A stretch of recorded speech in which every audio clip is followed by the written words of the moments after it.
to share just a little bit of scripture with you this afternoon. You know, in Mark chapter 10, there's one of my favorite stories.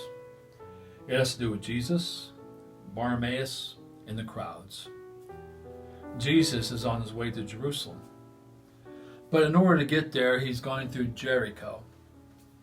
You know, Jericho has been known as the city of palms. And as he's traveling through Jericho, the crowds are surrounding him. And Bartimaeus is probably just outside the city, and each and every day he goes there to beg. And you have to picture Bartimaeus in your own mind.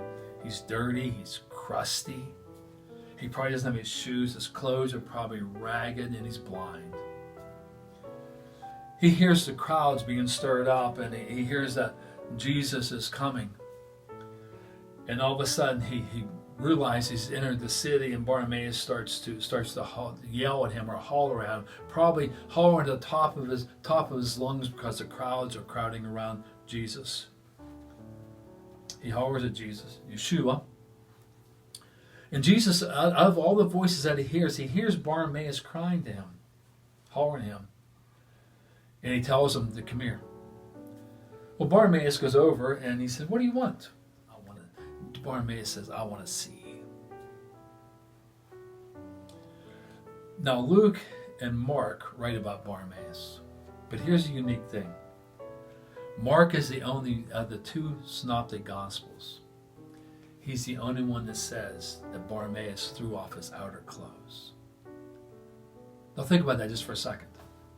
He throws off his outer clothes, and what does it do? It exposes who he is. He's dirty, he's crusty, his hair's probably matted, he's without shoes. It exposes him to Jesus.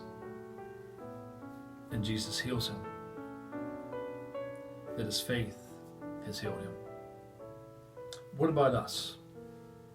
You know, within our life, sometimes we need to throw our outer clothes off, and we need to bare ourselves to God. Because, you know, we're all sinners. We all need Christ within our hearts. And if we're more like Bartimaeus and expose ourselves to Jesus Christ and accept Jesus Christ in our hearts, what better world would this be in? You know, we'd like to thank you for being with us just for a few seconds. We hope this little story will pierce your heart. And our prayer is that Jesus Christ will enter your hearts for you to become a new creation. God bless.